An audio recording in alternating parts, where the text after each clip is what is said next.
Holes, Chapter 16. As Stanley entered the rec room, he could hear X-Ray's voice from all the way across the room. "See what I'm saying?" X-Ray said. "Am I right or am I right?" The other bodies in the room were little more than bags of flesh and bones, dumped across broken chairs and couches. X-Ray was full of life, laughing and waving his arms around as he talked. "Yo, caveman, my man," he called out. Stanley made his way across the room. "Hey, slide on over, Squid," said X-Ray. "Make room for caveman." Stanley crashed on the couch. He had looked for a hidden camera in the shower. He hadn't seen anything, and he hoped the warden hadn't either. "What's the matter?" asked X-Ray. "You guys tired or something?" he laughed. "Hey, keep it down, will you?" groaned Zigzag. "I'm trying to watch TV." Stanley glanced uncertainly at Zigzag, who was staring very intently at the busted television screen.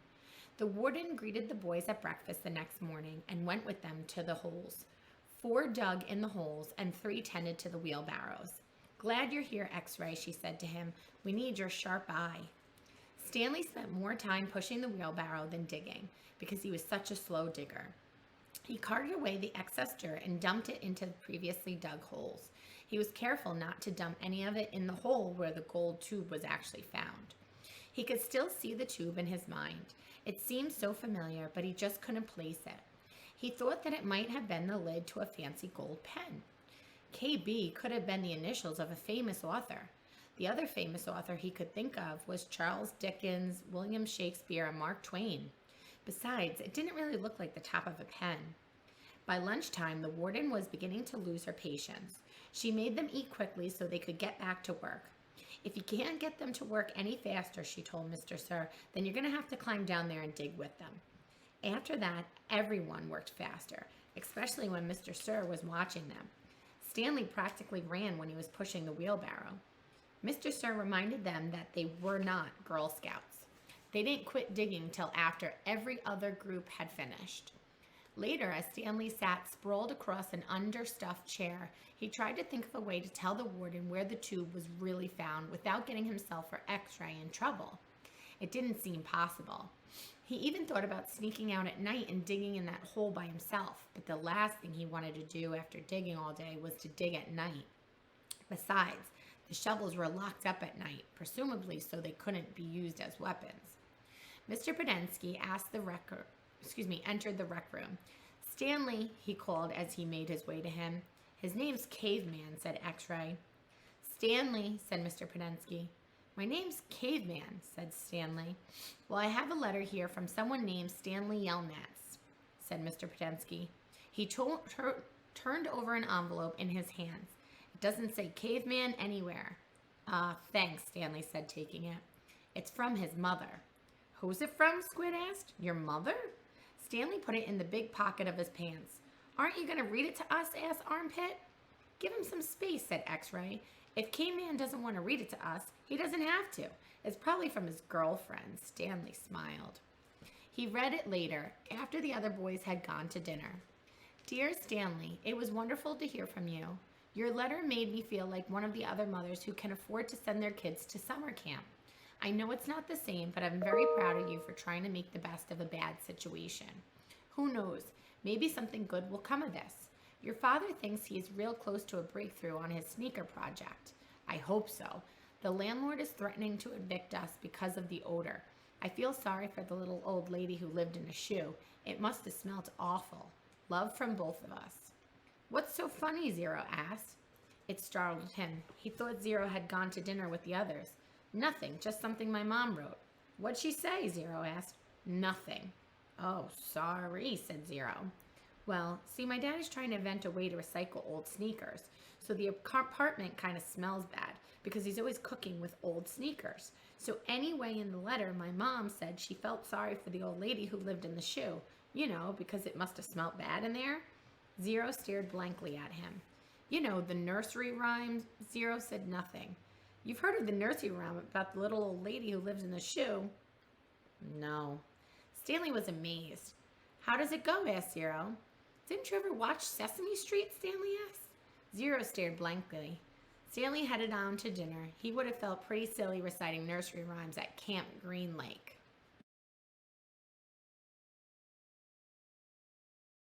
Chapter 17. For the next week and a half, the boys continued to dig in and around the area where X-Ray had supposedly found the gold tube. They widened X-Ray's hole as well as the holes Armpit and Squid had been digging until the fourth day, when all three holes met and formed one big hole. As the days wore on, the warden became less and less patient. She arrived later in the morning and left earlier in the afternoon. Meanwhile, the boys continued to dig later and later. "There's no bigger than it was when I left yesterday," she said, after arriving late one morning, well after sunrise. "What have you been doing down there?" "Nothing," said Squid. It was the wrong thing to say. At just that moment, Armpit was returning from the bathroom break. "How nice of you to join us," she said. "And what have you been doing?" "I had to, go." The warden jabbed at Armpit with her pitchfork, knocking him backwards into the big hole. The pitchfork left 3 holes in the front of his shirts and 3 tiny spots of blood. "You're giving these boys too much water," the warden told Mr. Podensky. They continued to dig until late afternoon, long after all the other groups had finished for the day. Stanley was down in the big hole along with the other 6 boys. They had stopped using the wheelbarrows. He dug his shovel into the side of the hole. He scooped up some dirt and was raising it up to the surface where Zigzag's shovel caught him in the side of the head. He collapsed. He wasn't sure if he passed out or not. He looked up to see Zigzag's wild head staring down at him. "I ain't digging that dirt up," Zigzag said. "That's your dirt." "Hey, Mom," Magnet said. "Caveman's been hurt." Stanley brought his fingers up the side of his neck. He felt his wet blood and a pretty big gash just below his ear. Magnet helped Stanley to his feet, then up and out of the hole. Mr. Sir made a bandage out of a piece of his sack of sunflower seeds and taped it over Stanley's wound. Then he told him to get back to work. It isn't nap time. When Stanley returned to the hole, Zigzag was waiting for him. "That's your dirt," Zigzag said. "You have to dig it up. It's covering up my dirt." Stanley felt a little dizzy. He could see a small pile of dirt. It took him a moment to realize that it was the dirt which had been on his shovel when he was hit. He scooped it up, then Zigzag dug his shovel into the ground underneath where Stanley's dirt had been. Chapter 18. The next morning, Mr. Sir marched the boys to another section of the lake, and each boy dug his own hole, 5 feet deep and 5 feet wide. Stanley was glad to be away from the big hole. At least now he knew just how much he had to dig for the day, and it was a relief not to have other shovels swinging past his face or the warden hanging around. He dug his shovel into the dirt, then slowly turned it to dump it into a pile. He had to make his turn smooth and slow. If he jerked too quickly, he felt a throbbing pain just above his neck where Zigzag's shovel had hit him. That part of his head between his neck and his ear was considerably swollen. There were no mirrors in camp, but he imagined he looked like he had a hard-boiled egg sticking out of him. The remainder of his body hardly hurt at all. His muscle had strengthened and his hands were tough and calloused. He was still the slowest digger, but not all that much slower than Magnet. Less than 30 minutes after Magnet returned to camp, Stanley splat into his hole. After his shower, he put his dirty clothes in his crate and got out of his box of stationery. He stayed in the tent to write the letter so Squid and the other boys wouldn't make fun of him for writing to his mother. "Dear Mom and Dad, camp is hard but challenging. We've been running obstacle courses and had to swim long distance on the lake. Tomorrow we learn." He stopped writing as Zero walked into the tent, then returned to his letter. He didn't care what Zero thought. Zero was nobody. To rock climb. I know that sounds scary, but don't worry." Zero was standing beside him watching him write. Stanley turned and felt his neck throb. "I don't like it when you read over my shoulder, okay?" Zero said nothing. "I'll be careful. It's not all fun and games here, but I think I'm getting a lot of it. It builds character. The other boys, I don't know how," said Zero. "What? Can you teach me?" Stanley didn't know what he was talking about. "Teach you what? To rock climb?" Zero stared at him with penetrating eyes. "What?" said Stanley. He was hot, tired, and sore. "I want to learn to read and write," said Zero. Stanley let out a short laugh. He wasn't laughing at Zero. He was just surprised. All this time he thought Zero was reading over his shoulder. "Sorry," he said. "I don't know how to teach." After digging all day, he didn't have the strength to try and teach Zero to read and write. He needed to save his energy for the people who counted. You don't have to teach me to write, said Zero. Just to read. I don't have anyone to write to. Sorry, Stanley said again. His muscles and hands weren't the only part of his body that had toughened over the past several weeks. His heart had hardened as well. He finished his letter. He barely had enough moisture in his mouth to seal and stamp the envelope. He seemed that no matter how much water he drank, he was always thirsty.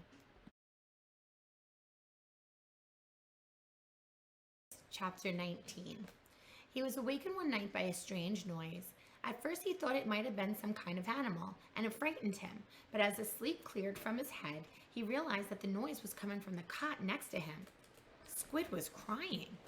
You okay? Stanley whispered. Squid's head jerked around. He sniffed and caught his breath. Yeah, I'm fine, he whispered, and sniffled again. In the morning, Stanley asked Squid if he was feeling better. What are you, my mother? Asked Squid. Stanley raised and lowered one shoulder. I got allergies, okay? Squid said. Okay, said Stanley. You open your mouth again and I'll break your jaw. Stanley kept his mouth shut most of the time. He didn't talk too much to any of the boys, afraid that they might say the wrong thing. They called him caveman and all that, but he couldn't forget that that was dangerous too. They were all here for a reason. As Mr. Sir would say, that wasn't a Girl Scout camp. Stanley wasn't thankful that there were no racial problems. X-Ray, Armpit, and Zero were black. He, Squid, and Zigzag were white. Magnet was Hispanic.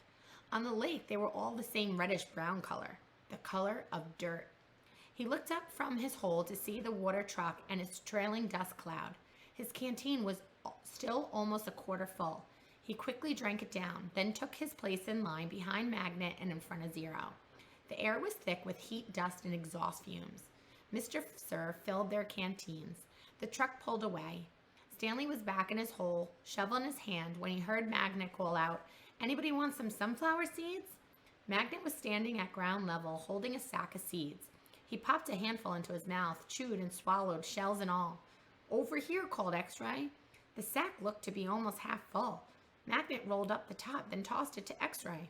"How'd you get them without Mr. Sir seeing you?" asked Armpit. "I can't help it," Magnet said. He held both his hands up, wiggled his finger and laughed. My fingers are like little magnets." The sack went from X-Ray to Armpit to Squid. "It's sure good to eat something that doesn't come from a can," said Armpit. Squid tossed the sack to Zigzag. Stanley knew it would come to him next. He didn't even want it. From the moment Magnet shouted, "Anybody want some sunflower seeds?" he knew they would be in trouble. Mr. Sir was sure to come back, and anyway, the salted shells would only make him thirsty. "Coming your way, caveman," said Zigzag. "Airmail and special delivery."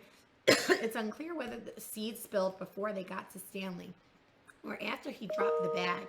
It seemed to him that the Zigzag-handed rolled up the top before throwing it, and that was the reason he didn't catch it. But it all happened very fast. One moment the sack was flying through the air, and the next thing Stanley knew, the sack was in his hole and the seeds were spilt across the dirt. "Oh, man," said Magnet. "Sorry," Stanley said as he tried to sweep the seeds back into the sack. "I don't want to eat dirt," said X-Ray. Stanley didn't know what to do. "The truck's coming," shouted Zigzag. Stanley looked up at the approaching dust cloud, then back down at the spilt seeds. He was in the wrong place at the wrong time. What else is new? He dug his shovel into the hole and tried to turn over the dirt and bury the seeds. What he should have done, he realized later, was knock one of the dirt piles back into the hole. But the idea of putting dirt into the hole was unthinkable. "Hello, Mr. Sir," said X-Ray. "Back so soon?" "It seemed like you were just here," said Armpit. "Time flies when you're having fun," said Magnet. Stanley continued to turn the dirt over in his hole. "You Girl Scouts have a good time?" asked Mr. Sir. He moved from one hole to the other. He kicked a dirt pile by Magnet's hole, then moved towards Stanley. Stanley could see 2 seeds at the bottom of his hole. As he tried to cover them up, he unearthed a corner of the sack. "Well, what do you know, caveman," said Mr. Sir, standing over him. "It looks like you found something." Stanley didn't know what to do. "Dig it out," Mr. Sir said. "We'll take it to the warden. Maybe she'll give you the rest of the day off." "It's not anything," Stanley muttered. "Let me be the judge of that," said Mr. Sir. Stanley reached down and pulled up the empty burlap sack. He tried to hand it to Mr. Sir, but he wouldn't take it. So tell me, caveman, said Mr. Sir, how did my sack of sunflower seeds get in your hole? I stole it from your truck. You did? Yes, Mr. Sir. What happened to all the sunflower seeds? I ate them. By yourself? Yes, Mr. Sir. Hey, caveman, shouted Armpit. How come you didn't share any with us? That's cold, man, said X-Ray. I thought you were our friend, said Magnet. Mr. Sir looked around from one boy to another, then back to Stanley. Well, see what the warden has to say about this. Let's go. Stanley climbed up out of his hole and followed Mr. Sir to the truck. He still held the empty sack. It felt good to sit inside the truck, out of the direct rays of the sun. Stanley was surprised he could feel good about anything at the moment, but he did. It felt good to sit down on a comfortable seat for a change, and as the truck bounced along the dirt, he was able to appreciate the air blowing through the open window onto his hot and sweaty face. Chapter 20. It felt good to walk in the shade of the two oak trees. Stanley wondered if this was how a condemned man felt on his way to the electric chair, appreciating all the good things in the life for the last time. They had to step around holes to get to the cabin door. Stanley was surprised to see so many around the cabin. He would have expected the warden did not want the campers digging so close to her home, but several holes were right up against the cabin wall. The holes were close together here as well and were of different shapes and sizes. Mr. Sir knocked on the door. Stanley still held the empty sack. Yes, the warden said, opening the door. There's been a little trouble out on the lake, Mr. Sir said. Caveman, will you tell all about it? The warden stared at Mr. Sir a moment, then her gaze turned toward Stanley. He felt nothing but dread now. Come in, I suppose, said the warden. You're letting the cold out. It was air conditioning inside her cabin. The television was going. She picked up the remote and she turned it off. She sat down on a canvas chair. She was barefoot and wearing shorts. Her legs were as freckled as her face and arms. So what is it that you have to tell me? Stanley took a breath to steady himself. While Mr. Sir was filling the canteens, I snuck into the truck and stole his sack of sunflower seeds. I see, she turned to Mr. Sir.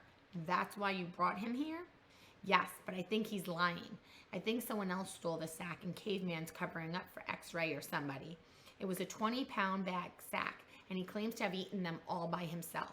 He took the sack from Stanley and handed it to the warden. I see, the warden said again. The sack wasn't full, said Stanley, and I spilt a lot. You could check my hole. In that room, Caveman, there's a small flowered case. Will you get it for me, please? She pointed to the door.